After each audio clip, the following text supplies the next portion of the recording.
இருக்கிற திமிர என்கிட்ட காட்டுறியாடா நாயே? நான் லெவல் 9 வாரியர்டா. நீ லெவல் 1ல கூட இல்லாத சாதாரண புறம்போக்கு. நீ உண்மையாவே ஆம்பளையா இருந்தா அடுத்த வாரம் கிரவுண்ட்ல வந்து என் கூட மோதி பாரு. மாட்டான்டா மாப்பிள. இது வரைக்கும் இந்த சைபர் வேர்ல்ட்ல விபாஷா கூட சண்டை போட்டு யாருமே உயிரோட இருந்ததில்ல.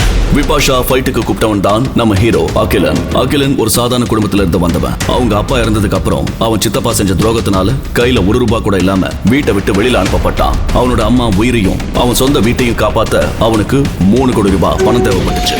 அதனால அவங்க அப்பாவோட ஃப்ரெண்டான ப்ரொஃபசர் மித்ரன் மூலமா பூமியில இருந்து சைபர் பிளானட்டுக்கு டிராவல் பண்ணி வந்தான் அகிலன். ஆனா இங்க வந்து சைபர் பிளானட்லயே பெரிய பவர்ஃபுல் வாரியர் விபாஷா கிட்ட தெரியாம மோதி ஆபத்துல சிக்கிக்கிட்டான்.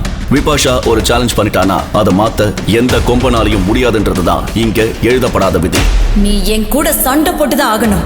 ரெடியாரு அப்படின்னு சொல்லிட்டு விபாஷா ஒரு விசில் அடிச்ச உடனே அவளோட செல்ல குதிரை அவகிட்ட ஓடி வந்துச்சு. கோபமா அதுல ஏறி கிளம்பிட்டா விபாஷா. பயத்துல உறைஞ்சு நின்னா அகிலன். நரின்னு நினைச்சதானே வேட்டையாடுறதுக்காக கத்தியால குத்தினேன். டே அறிவு கட்ட மடையா, விபாஷா நரி உருவத்துல சுத்துவான்னு இந்த பிளானட்ல உள்ள எல்லாருக்குமே தெரியும்டா. வாண்டடா ஜம்ப் பண்ணி ஆப்புல உட்கார்றவன இன்னைக்கு தாண்டா நேர்ல பாக்குறேன்.